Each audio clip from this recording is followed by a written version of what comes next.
Assalamualaikum, halo teman-teman semua. Gimana kabarnya? Sudah lama saya tidak membuat video tutorial, mohon maaf. Di sini saya mau sedikit berbagi pengalaman saya. Mungkin teman-teman sudah lihat video sebelumnya. Itu ada potongan video dari launching brand Nagita Slavina. Dan ada saya di situ, alhamdulillah. Nah, di sini saya mau berbagi cerita karena banyak teman-teman yang bertanya, yang kirim pesan ke saya, penasaran, kok bisa sih masuk di timnya Mbak Nagita? Gimana mulanya bisa jadi salah satu perajut di sana? Nah, biar nggak penasaran, di sini saya mau ceritakan pengalaman saya, suka dukanya, dan kenapa saya bisa terpilih di sekian banyak perajut saya yang bisa ada di Nagita Slavina. Nah, jadi bermula itu di awal September saya dapat WA masuk dari nomor yang tidak diketahui. Itu tiba-tiba selamat siang atau apalah, saya lupa tulisannya. Pokoknya, halo Mbak Ria, saya sedang mencari pengrajin rajut untuk fashion. Lalu dia kirim contoh-contoh gambarnya, contoh-contoh modelnya yang sudah dia miliki. Terus dia tanya, Mbak Ria bisa terima pesanan atau tidak untuk buatkan model seperti ini gitu. Nah, setelah itu kita lanjut WA. Terus saya tanyakan itu bahannya dari benang apa, produk yang sudah dia buat, terus ukurannya apa. Yang saya tanyakan warnanya juga, minta warna apa, sama seperti biasanya transaksi jual beli pada umumnya. Kita tanyakan sesuai pesanan apa yang dia minta, ya kan. Setelah itu kita ngobrol-ngobrol panjang lebar. Ternyata itu adalah desainer dari Rans Entertainment. Awalnya juga saya nggak percaya, ya kan, kalau dia itu adalah desainer. Dia menyebutkan di dalam WA-nya itu kalau dia bekerja. Jadi apa yang sudah dibuat itu, rajutan yang sudah ada, yang sudah jadi di sana, itu adalah ide dari owner. Dia bilang dia hanya membuat pola sesuai yang keinginan dari ownernya, dan dia bilang kalau dia itu adalah pekerja sebagai desainer untuk Mbak Gigi, seperti itu. Dan itu benar-benar kaget, saya juga nggak nyangka, sampai nggak percaya. Saya Google, saya cari tahu bener nggak sih ini nama ini adalah desainer dari Rans gitu. Saya Google, saya cari tahu, ternyata memang tampilan yang muncul tuh di Google, ya iya bener, nama tersebut adalah nama dari desainer Rans Entertainment. Dan itu buat sumringah banget, ternyata khawatir, karena khawatirnya tuh di masa pandemi, terus pesanan yang lagi menurun, tiba-tiba dapat pesan WA yang bilang, mau nggak nih bikinin beberapa pesanan rajutan, desainnya dia sudah punya, contohnya dia sudah ada, tinggal dia mau produksi banyak, seperti itu. Dan ini dimasukkan ke brand Nagita Slavina. Mimpi rasanya tuh, bener-bener mimpi. Ini bener atau cuma mau nipu, pikir saya tuh gitu. Jadi ya saya coba Google, yaitu saya Google dulu, cari tahu nama desainernya benar atau enggak. Terus akhirnya dari semua pembicaraan seperti ya benar-benar meyakinkan. Dia ngajak Zoom meeting untuk lebih lanjut, komunikasi lebih enak kan melalui Zoom daripada WA gitu kan. Dia mengajak Zoom meeting, dan kalau ada kesempatan saya disuruh berkunjung ke Andara gitu. Waktu itu dia bilang, boleh Mbak Ria datang ke kantor kami gitu, kapan ada waktu gitu kan. Baru dia menyebutkan dia desainernya, lokasi kantornya di Andara, Dan setelah itu ya udah kita buat janji ketemu, kita bahas tuh di Andara itu. Saya berkunjung ke Andara itu juga batal berapa kali waktu saya berkunjung ke Andara. Buat janji pertama batal, janji kedua batal, dan janji ketiga batal karena ya pertama saya juga nggak bisa pergi di hari kerja karena saya menunggu waktu libur suami, jadi hanya bisa di hari Sabtu atau Minggu. Nah, kesibukannya di kantornya Andara sendiri juga banyak, jadi terbentur sama waktu untuk buat janji ketemu. Setelah itu janji ketiga itu hampir batal lagi karena desainernya pun habis vaksin. Nah, habis vaksin jadi butuh istirahat, jadi ya hampir batal, tapi akhirnya saya menyempatkan waktu karena memang suami hari Sabtu itu sudah izin kerja untuk menyempatkan mengantar saya ke Andara. Jadi kita ke sana hari Sabtu dengan bawa benang yang saya punya. Jadi kita lihat contoh-contoh rajutan mereka yang sudah jadi. Terus saya lihat desainnya, saya lihat polanya. Terus mereka pilih benang yang cocok yang dia mau. Akhirnya saya buatkan sampel sesuai yang mereka minta gitu. Sampel pertama yang saya buat itu belum berhasil, belum sesuai dengan yang beliau minta, jadi belum sesuai dengan keinginannya Mbak Gigi gitu. Jadi apa yang digambarkan Mbak Gigi sudah ditranslate dengan desainer dan disampaikan ke saya desainnya seperti apa. Namun saat pengerjaan hasilnya masih kurang serta lah gitu dengan bayangan yang Mbak Gigi inginkan gitu. Akhirnya ada revisi rajutannya. Jadi semua itu kita bukan jadi karyawannya Mbak Gigi, jadi kita tuh hanya membuatkan produk sesuai pesanan Mbak Gigi gitu. Sama aja kayak customer pada umumnya, Mbak bisa nggak buatkan ini gitu, ada contohnya seperti ini gitu kan. Cuman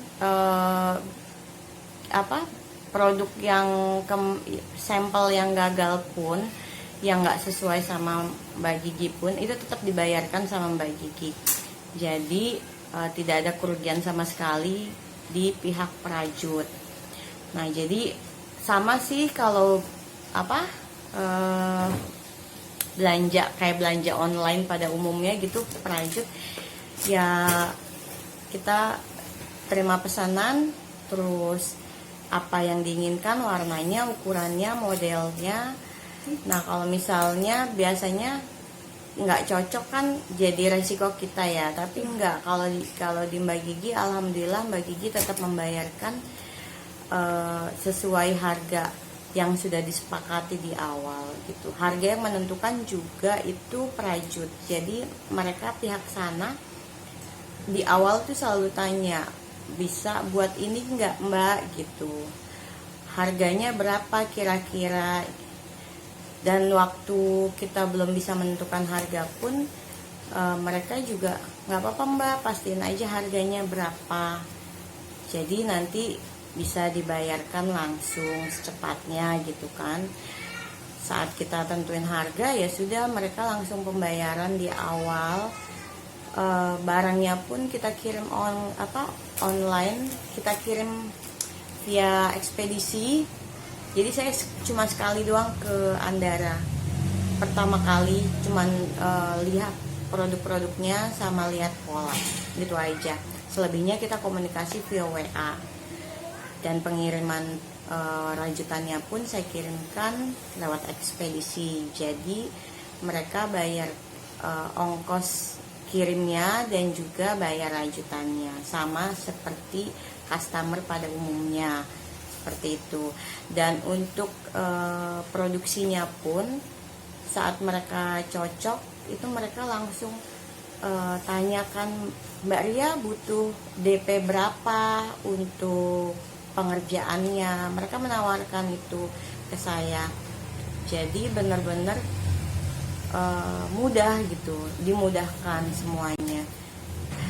Enak lah, itu semua juga diganti. Yang ya barang-barang yang nggak sesuai yang sudah dia terima itu tetap dibayarkan kok, nggak dibalikin ke kita. Jadi semua dibayarkan full, nggak setengah-setengah, full sesuai harga yang perajut minta, sesuai kesepakatan gitu.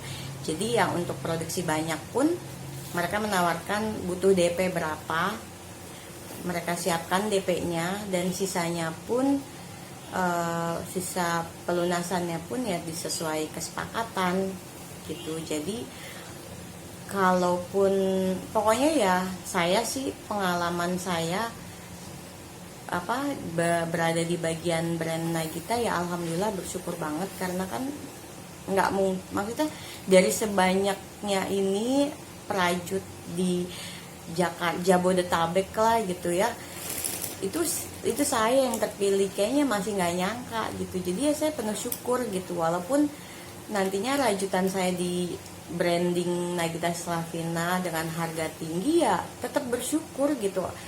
Itu hasil tangan gue loh gitu, hasil tangan saya loh yang ada di brand Nagita itu. Kayaknya gimana ya, walaupun mereka pikir perajutannya dibayar berapa ya, ini harganya tinggi banget. Alhamdulillah itu semua dibayarkan sesuai kesepakatan yang perajut inginkan. Jadi perajut kasih harga pun ya yang pasti sudah mendapatkan untung gitu. Kalaupun di sana di branding dengan harga tinggi ya saya rasa wajar, karena kelasnya pun beda, masuk kelas artis ya kan, yang beli pun teman-teman artis yang pastinya nggak pakai tawar menawar.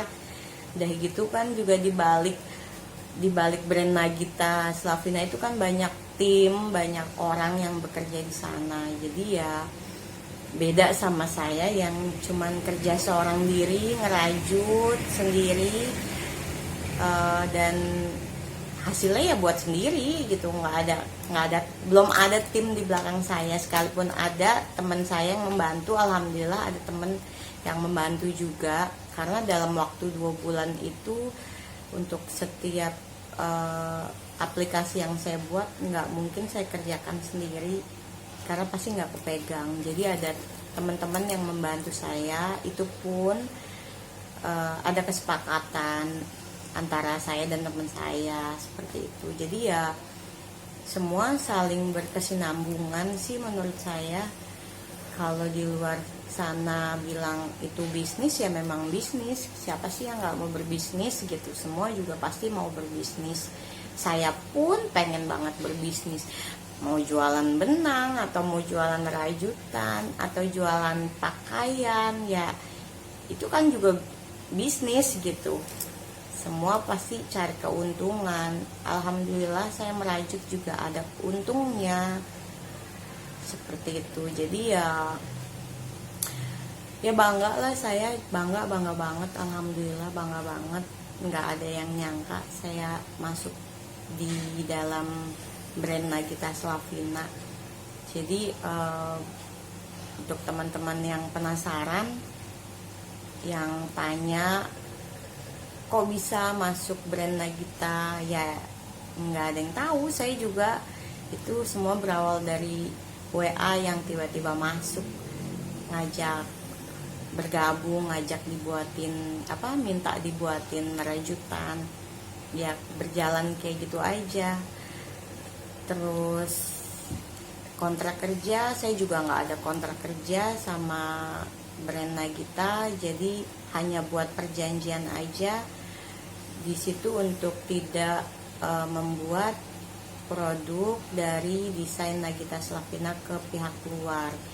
Jadi kalau yang mau pesen produk-produk Nagita langsung ke Masari Shop aja ya teman-teman. Nah di sana teman-teman bisa langsung order, karena saya hanya buat rajutan ke brand Nagita Slavina aja, sesuai perjanjian yang sudah disepakati seperti itu. Tapi kalau mau pesan rajutan lainnya selain model dari brand Nagita, saya masih bisa terima karena pihak sana juga nggak membatasi gerak kerja saya gitu. Saya masih bisa terima pesanan dari mana aja. Jadi ya fleksibel, saya tidak ada kontrak kerja. Jadi masih bebas beraktivitas, masih bisa mendapatkan penghasilan dari yang lainnya juga kayak gitu. Terus apalagi ya, kenapa mahal di sana ya? Seperti yang tadi saya bilang, di belakang brand Nagita Slavina itu banyak tim yang sudah bekerja keras gitu kan. Dan saya juga belum punya tim, masih sendiri, kadang masih minta bantuan temen sewaktu-waktu. Jadi doain aja supaya saya juga nanti punya tim, punya rajutan, punya brand sendiri. Amin, Allahumma amin. Cita-citanya mudah-mudahan terkabul semua. Untuk teman-teman juga tetap semangat, tetap rajin rajut, tetap rajin posting, nggak, karena rezeki nggak ada yang tahu. Rezeki benar-benar nggak ada yang tahu. Allah udah siapkan, tinggal kita berusaha. Nanti ketemu jalannya yang nggak disangka-sangka, benar-benar nggak disangka. Alhamdulillah saya bersyukur 2 bulan kemarin benar-benar fokus ngerjain rajutan untuk brand Nagita, walaupun saya tidak buat banyak karena memang waktunya 2 bulan itu aduh mepet banget. Untuk bikin baju aja 2 bulan dapat berapa sih? Nggak mungkin banyak kan, nggak akan sanggup juga. Jadi ya yang saya buat ya cuman yang saya bisa aja dari Nagita Slavina. Jadi saya ambil yang saya sanggupi doang ya. Mudah-mudahan ini juga berkelanjutan, terus-terusan, dan teman-teman juga mudah-mudahan mendapatkan seperti saya nantinya, nular-nular lah rezekinya ke semua perajut, insya Allah. Yang penting tetap semangat, tetap rajin ngerajut. Apalagi ya, semoga ya, saya harap tuh semoga rajutan, dengan rajutan masuk brand Nagita, saya harap rajutan nanti bisa naik kelas. Jadi untuk yang butuh rajutan gak harus cari ke luar negeri, karena di Indonesia pun sangat banyak pengrajinnya, sangat banyak yang bisa bikin macam-macam rajutan. Jadi juga bisa meningkatkan harga nantinya, biar harganya bersaing bisa kayak harga-harga di luar negeri. Jadi semoga ini awal dari berkembangnya rajutan. Jadi untuk teman-teman, semoga kecipratan rezekinya, semoga lancar juga usahanya. Harapan saya sih itu. Jadi ya semoga ini titik awal rajutan berkembang dan gak ada lagi yang beli tawar-menawar atau kaget dengan harganya. Karena ya ngalamin pasti ya setiap perajut saat pengen, ada customer pengen beli ini, setelah tanya harganya mundur cantik atau hilang tanpa kabar seperti itu. Nah kalau misalnya sudah ada brand yang membuat crochet seperti Nagita itu kan setidaknya ada gambaran harga untuk mereka ya kan. Kalau di brand Nagita segitu, setidaknya kita ya bisa meningkatkan harga juga, walaupun nggak setinggi harga dari Nagita. Jadi ya bisa jadi acuan lah gitu. Kalau rajutan itu ya berharga, bukan yang cuman mereka mikirnya hanya benang modalnya murah, tapi kan dari prosesnya itu yang perlu dihargai seperti itu. Jadi ya harapan saya mudah-mudahan rajutan kita kedepannya naik kelas, semuanya dapat customer yang nggak pakai tawar-tawar lagi, langsung oke, langsung cocok, ketemu customer yang menghargai handmade. menghargai karya seni. Jadi ya bersyukur saya, harajutan saya sudah berada di sana, seperti itu ya. Pokoknya rasa hati ya puas lah, puas sih belum gitu, tapi ya bersyukur dan selalu bersyukur. Alhamdulillah, mudah-mudahan kedepannya Rajutan naik kelas, itu aja. Dan kita ketemu dengan customer yang nggak pakai nawar, yang tahu Rajutan itu dibuat dengan cinta dari cinta. Ya itu aja, makasih teman-teman, semoga semua nggak penasaran lagi. Semoga video ini menjawab semua pertanyaan teman-teman. Jadi tetap semangat merajutnya, tetap berkarya, jangan menyerah. Kalau rezeki insya Allah akan menemukan jalannya. Ya, oke, semangat teman-teman. Salam rajut untuk semua perajut Indonesia, perajut Nusantara. Assalamualaikum.